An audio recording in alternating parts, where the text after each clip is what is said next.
Good morning, my little people. Today I'm going to read you the story, Tacky in Trouble. It's by Helen Lester. As goodly, lovely, angel, neatly, and perfect, sang sunrise on the iceberg. The sun rose on the iceberg. They felt very much in charge. "What's happening?" blared Tacky the penguin, greeting each of his companions with a hearty slap on the back. After breakfast, the penguins went about their morning activities. Whether they were ice block building, napkin folding, feather combing, or ballroom dancing, Tacky was the odd bird. Then it was nap time. Nap time for all, that is, but Tacky.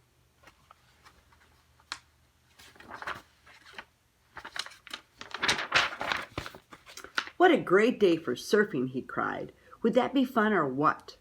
"It would be what?" said goodly, lovely, angel, neatly, and perfect. "Go surfing if you must, but please do it quietly." So Tacky took off alone and coasted over the waves. My little people. Suddenly the wind came up, filling his shirt like a sail, and he found himself blowing full speed ahead out to sea. He loved the spray in his beak and the thrill of the ride.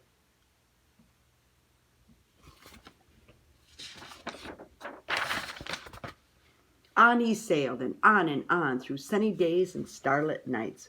By the time he finally reached land, he was standing on tippy webs on Ice Cube. With his little heart beating in excitement, Tacky waddled ashore, ready for an adventure. See his little iceberg? Right there. There he is, on land. After being greeted by the strangest penguins he ever saw, he came upon a very large gray rock. How nice! He had lots of rocks at home. Funny, thought Tacky, this rock is warm. The rocks he knew were cold, and it's a little squishy. The rocks he knew were hard and sort of hairy. Hairy? He couldn't remember any hairy rocks back on the iceberg. That is a big rock.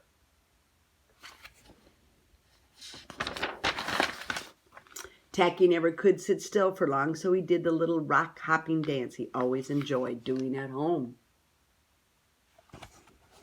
"I don't need shoes and I don't need socks, just my mellow yellow feet for hopping on the rocks. Hey! I don't need shoes, I don't need socks, just my mellow yellow feet for hopping on the rocks. Hey!" Say that with me. "I don't need shoes, I don't need socks, just my mellow yellow feet for hopping on the rocks. Hey!" Suddenly the rock rose up, and a voice louder than any penguin's voice, louder than even Tacky's boomed, "Something is tickling my back." Before Tacky could ask what's happening, the rock, whose name happened to be Rocky, grabbed him, and they were crashing through the jungle. There they go, crashing through the jungle.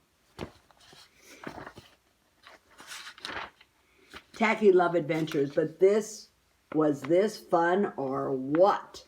He wasn't sure. Finally, Rocky came to a very gray clearing, plunked Tacky down, and bellowed, "Flowers for my table." While Tacky was puzzled, Rocky was overjoyed, for she had taken one look at Tacky's shirt and was convinced that she had brought home the most beautiful bunch of flowers in the world. "Yes, indeedy, just what I needed to brighten up this dreary old place. Let's see, I'll need a wide vase. It's a gorgeous bunch of flowers, but pretty thick around the stem area." After choosing her widest vase, Rocky plopped Tacky in, and he looked around. The table was set for dinner with ketchup and lemon pie and grape punch and gravy and mustard and marmalade and peanut butter and lots of other good things. Rocky gulped gleefully around the table, singing, "Flowers make all the difference, flowers make all the difference."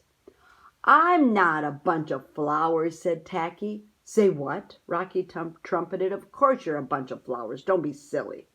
She sniffed Tacky. You smell lovely too. Thank you, said Tacky, but I am not a bunch of flowers. I am a penguin. Rocky eyed Tacky suspiciously. What's a penguin? Some sort of weird plant? No, offered Tacky. It's a kind of bird. A bird, snorted Rocky. What a hoot. You're not like any bird I've ever seen. Tacky felt his neck feathers prickling uncomfortably. I'm really, honestly, truly a penguin, he repeated. Rocky did not want to hear this. She wanted flowers. She needed those flowers with her gray, dull home, needed those flowers. If you're a penguin, prove it, Rocky demanded. Then she reached out. Whoosh! She snatched Tacky's shirt. At least I'm keeping the pretty blossoms, no matter what. Well, unless you can convince me you're a penguin. Tacky knew he was in trouble now. His shirt was his sail, and without his shirt, how would he get home? Would he ever see goodly, lovely Angel neatly and perfect again?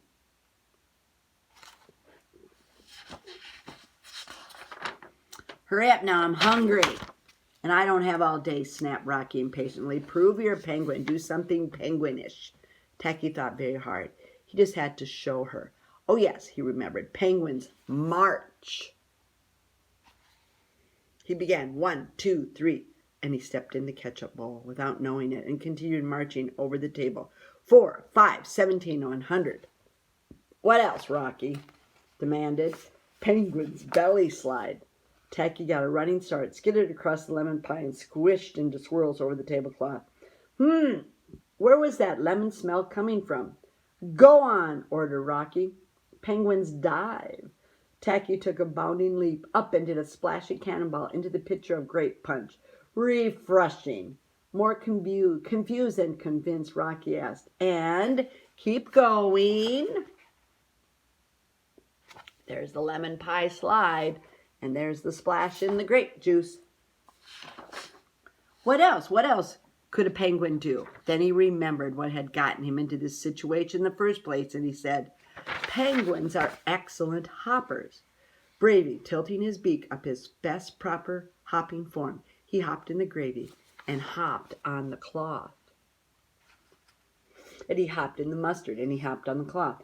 And he hopped in the marmalade and hopped on the cloth. And he hopped in the peanut butter and stopped. Of course he stopped in the peanut butter, right? Sticky. Then he waddled stickily over to Rocky. See? He shrugged hopefully. I'm a penguin. Rocky looked at her red, yellow, purple, brown, gold, orange, and tan tablecloth and bellowed. What have you done to my tablecloth? Tacky froze. He had been having fun doing penguin things and hadn't even realized that he had made a mess. I'm stuck here forever. I'll never get home to my iceberg.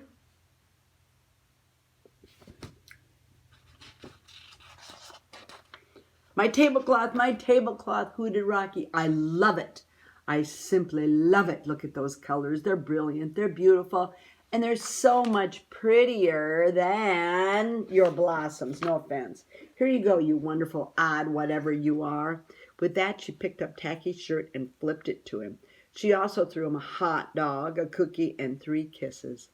Thank you, she trumpeted as Tacky waved goodbye and set out for the water's edge.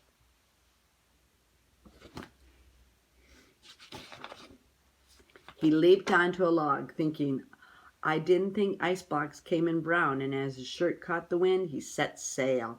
Meanwhile, back on the iceberg, goodly, lovely, Angel, neatly, and perfect were singing, Sunrise on the iceberg.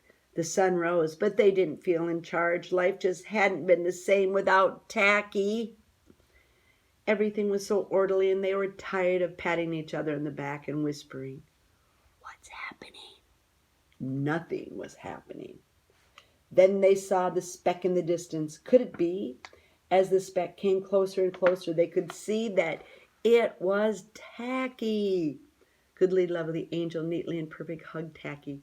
Tacky was an odd bird, but a nice bird to have around. And many miles away, an elephant sat by her colorful tablecloth and thought the same thing. The end. Now we're going to summarize that.